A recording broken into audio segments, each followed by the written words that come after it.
Direktahan, walang kasinungalingan, serbisyong totoo lang. Saksihan, labi ng Pilipinang binitay sa China na si Sally Ordinario Villanueva dumating na sa bansa. Unang gabi ng burol ay daraos muna sa bahay ng kanyang kapatid sa Quezon City bago siya iuwi sa kanilang probinsya sa Isabela. Matapos ipagpaliban itong Marso, dagdag pasahe sa MRT at LRT, posibleng ipatupad na simula sa Mayo.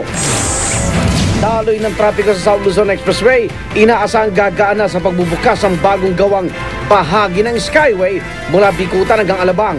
Pero single sa toll sa Skyway, posibleng dumoble naman. Kontribusyon ng mga miyembro ng SSS, balak ding itaas. Una sa saksi, mga pwedeng pagkakitaan ngayong bakasyon nang hindi na kailangan pang umalis ang bahay, alamin. At bagong tourism campaign ng Department of Tourism, ilulunsad na ngayong Abril.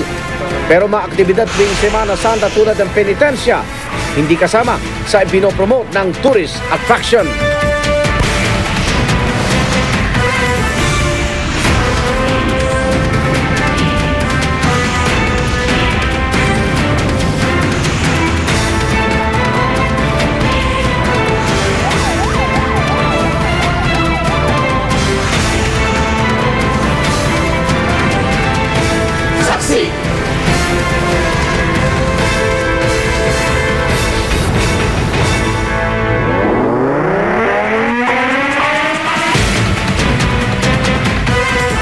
Hindi na itago ng pamilya Ordinario ang kanilang hinagpis sa pagdating ngayong gabi ng labi ni Sally Ordinario Villanueva. Isa sa 3 Pilipinong pinatawan ng parusang kamatayan noong isang linggo sa China. Dumating din ang ilang tauhan ng OWA at Office of the Vice President na tumulong sa pagproseso ng release ng labi ni Sally. At live mula sa NAIA, saksi si Ruth Cabal. Ruth. Igan, Vicky, isang linggo nga matapos maharap sa parusang bitay sa China si Sally Ordinario Villanueva dahil sa drug trafficking, tuloy ang paghihinagpis ng kanyang pamilya. Ngayong gabi dumating dito sa NAIA PAL Cargo Terminal ang mga labi ni Sally.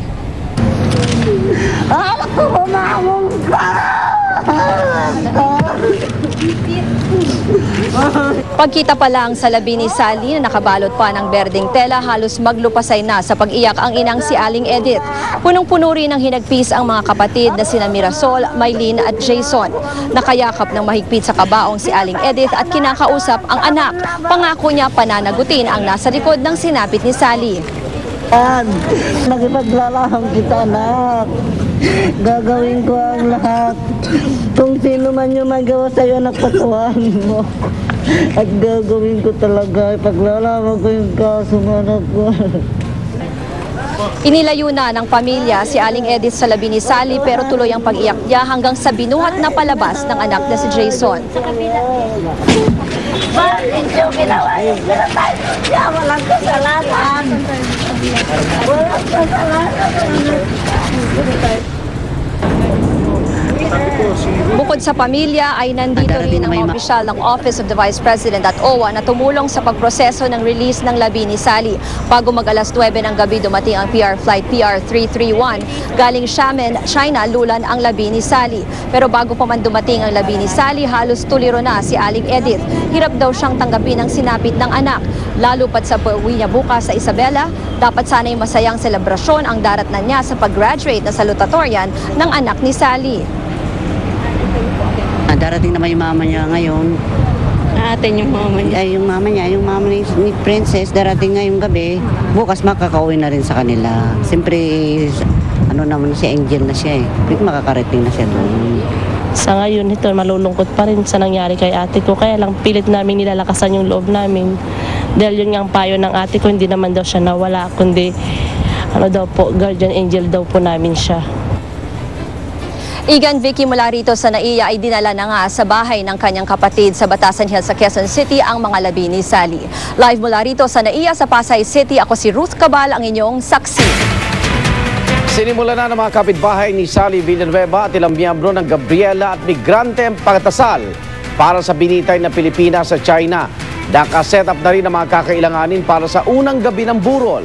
Live mula sa Batasan Hills, Quezon City, saksi si JP Soriano. JP. At Arnold, inaasahan na nga ang pagdating ni Sally Ordinario Villanueva dito sa bahay ng kanyang kapatid sa Quezon City kung saan siya ibuburol ng isang gabi.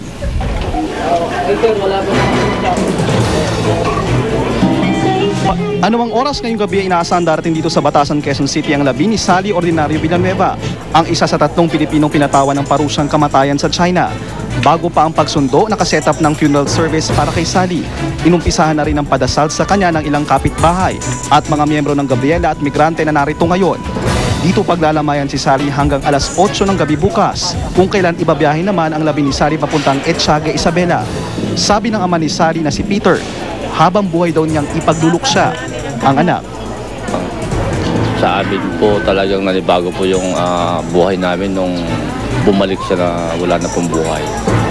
Kasi nga po dati po yan, di ba, masaya pagkapiling namin yan, lalo't siya po nagluluto ng mga ulam namin. Yung mga paborito niyang ulam, niluluto po niyan. Kaya po siguro hanap-hanapin po namin yun.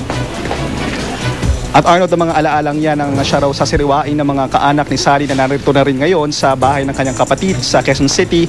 At sabi ng kami, yung Sally, ginawa po. Bukas naman sa publiko ang burol ni Sally at pakiusap lang daw nila ay sundin ang kanilang sundin at maging maayos ang pagpunta rito at kung maaari mag-alay ng dasal para sa kanilang pinakamamahal na kaanak.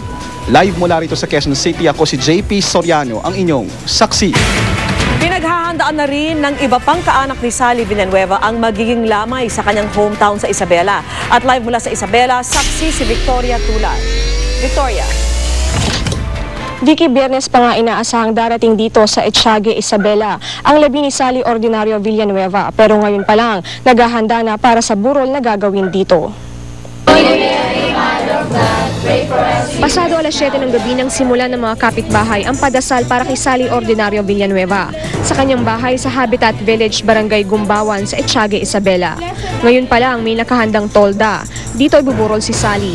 Makikita rin sa labas ng bahay ng pamilya ni Sally ang Manila paper na ito, kung saan nagpahayag ng pakikiramay ang kanyang mga kaibigan at kapitbahay. Nakausap natin sa telepono kanina ang ina ni Sally na si Aling Edith Ordinario. Sabi niya sa atin, mananatili sa bayan ng Etxague ang mga labi ni Sally ng 2 araw bago ito dalhin sa bahay ng kanyang asawa na si Hilarion Villanueva sa Barangay Tupac sa bayan naman ng Jones dito pa rin sa Isabela. Vicky, sa ngayon ay tahimik na dito sa bahay ni Sally sa Etxague. Pero bukas ay inaasahang muling magiging abala rito bilang paghahanda sa pagdating ng labi ni Sally. At live mula rito sa Etxague, Isabela, ako si Victoria Tulad, ang inyong saksi.